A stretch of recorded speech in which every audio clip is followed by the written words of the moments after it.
Mkoma Zigo makanibvumidza kuita sama ndakabata YouTube award renyu in return imi muri kukudzisai masama.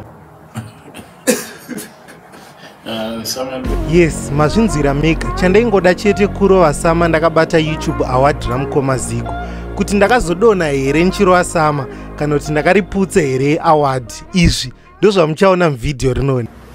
For those who don't know who Zigo is, Zigo has got over 380,000 followers on Facebook ne over 100,000 subscribers. Ndosaka akatopiwa YouTube award iri noti angasvika 100,000 subscribers. YouTube award iri rakantangira kukwira ndege. Ene futi atisatapedza.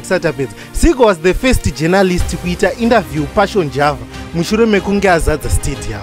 Saka munhu uyu anopisa boys. Now, let me promise you one thing. Video rinono ukagumira mudzira kana kuruona usvika rapera haucharuzirira. Singakuzivi kuti ndekuru. Saka ndokwanda kuenda izvezvo. Ndokwati kutofamba ndichienda. Pakaipa. Saka kwanzi ndikufana kumbodarika pana mbuya nehanda statue. Nena una foto uko.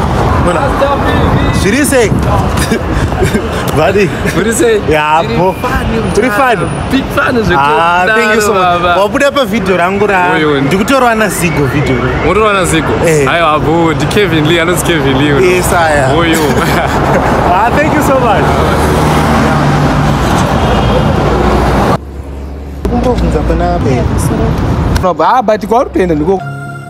It's last ndasvika saka ndanzina mukoma Zigo ndimirire panapa. Saka izvezvi kamera yangu ndongoramba iri on because ndoda kuti first time yandichasangana nawo icapturewe pakamera. Saka izvezvi kamera yangu handisi kuda kutomboidzima.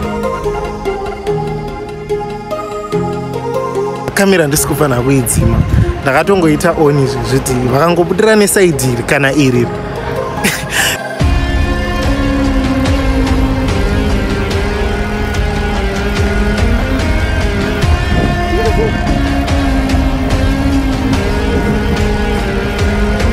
Zigo ndatrega ndigare ndabata kamera because da kuti first moment yangu kusangana nemi ne first handshake yangu nemi da kuti ionekwe nevanhu.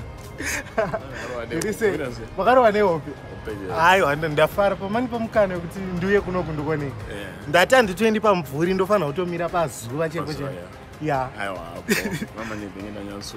Oh right. Iyo Zigo ane hope izvo. 1-2 testing. Ndasi ndikufara mana because ndakagara na number 1 journalist in Zimbabwe. Zimbabwe yese yakamira and for kuna wasiri kuziya itori competitor ye big company muno mu Zimbabwe. Atuditara desita. Kona kasungwa. Zosungiza. Biggest competitor ye ZBC.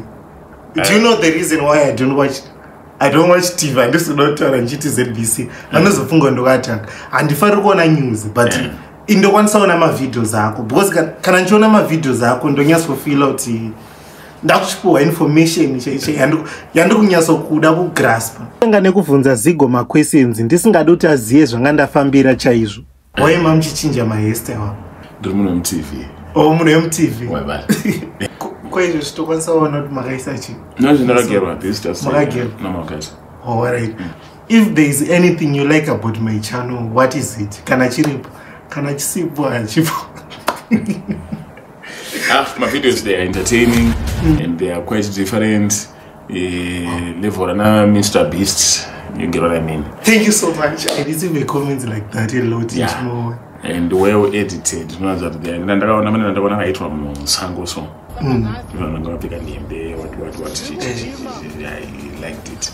So I just think you should keep pushing. Ndamboudzwa amwe matips ekuita ndite big YouTube in Zimbabwe. Ndakabva ndazodza mukoma Zigo zvanga ndafambira chaizvo. Mwenye ndavingira panapa.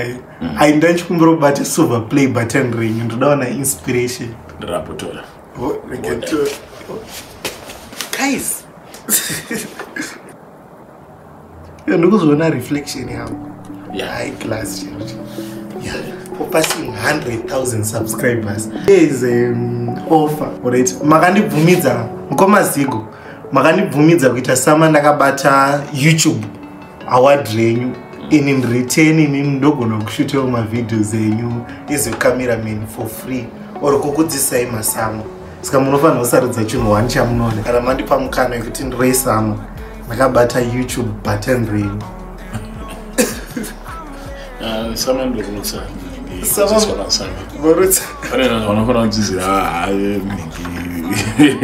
know you can do some no need for anything in the return. If you're gonna leave, I'ma let you go. Saka ndakuchitira mukoma Zigo sama ndakabata YouTube award draw ndorada kuti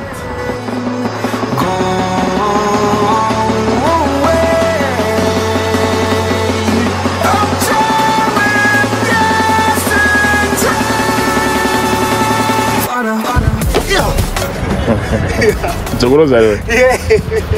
Kana usina riga.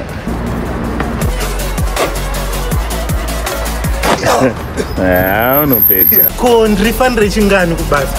Rechi 3. Rechi 3. Saka ndakazorova chiraundi namukoma. Guys, ndakafeel kuti nhasi ndikupisa. Imwe raitonge birthday rangu. Jarangu achavhunduka. Unaona Saka so I'm the luckiest YouTuber in Zimbabwe who drive you on a Zigo. Inini, avana nasi ndikupisa. So I could feel something else. Yeah, I guess I had my back. Koma Zigo wasati wambotaridza vanhu studio rao pa video. Saka in this video ndakavakumbira kuti vambotitaridza small segment. Tova tainspirewa.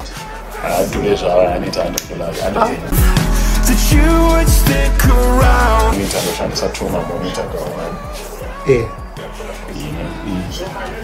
Just on PC okay. I don't know too right.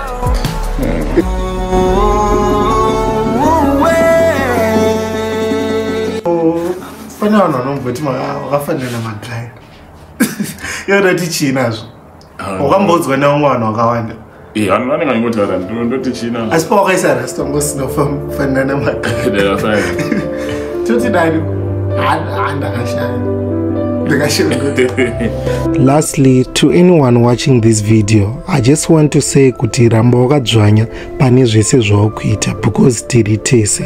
Izvi ndakatozvidzidziswa nevamwe mukoma wangu futi, mukoma Biriot. Zigo also taught me a lot of things and he is a cool guy also. Hopefully one day ndichazowanawo rangu YouTube award, and if you want to be part of this journey, click the subscribe button.